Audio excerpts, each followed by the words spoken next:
with you now. Go ahead.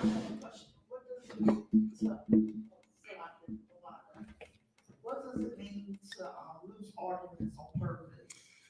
I'll give you some examples, right? You know how in an argument, you know you're right. You get my point? So you know you're right, right? Losing them on purpose is you evaluate whether or not being right is more important to me than making the person that I love feel bad.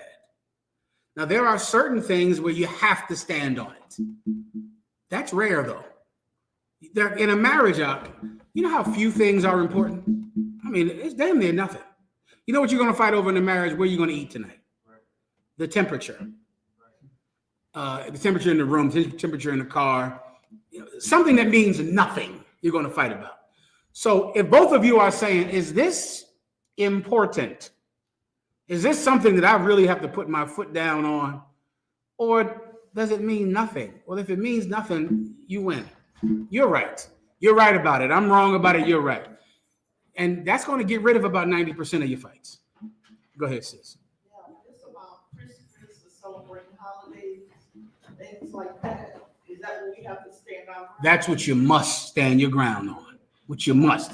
And remember, in this scenario, if your husband is in the world, then your whole life is going to be fighting, because your husband has a beam in his eye. Do you understand? Your husband has a flaw so gigantic that he doesn't notice. All he notices is that he has a woman who won't obey him. That's all he notices.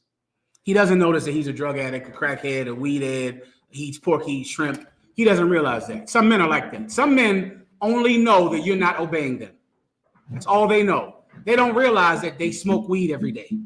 They don't realize that they snort coke, that they steal, or that they're gay, or that they're child molesters. All they know is that you're their woman and they're a man, and you're supposed to obey them.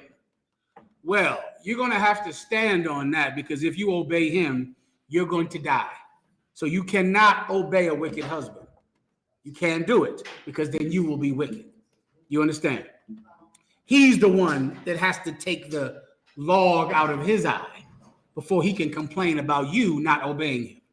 So you get my point? It's reversed. You good to go here? Solid. Knock. No sweat. Knock.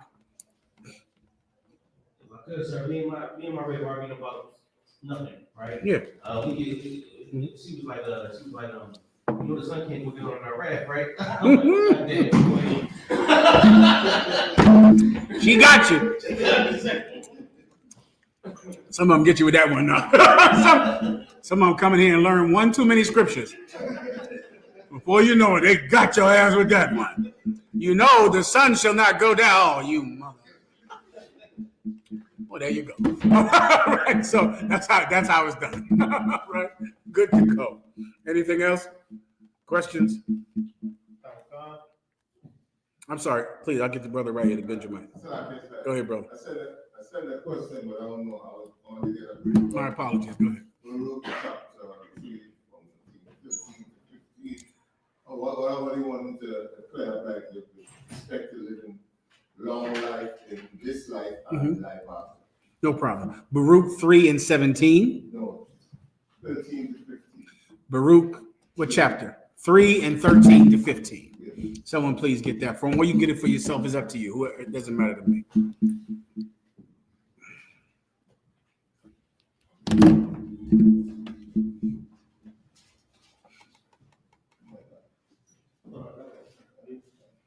this is Baruch chapter 3, verse 13.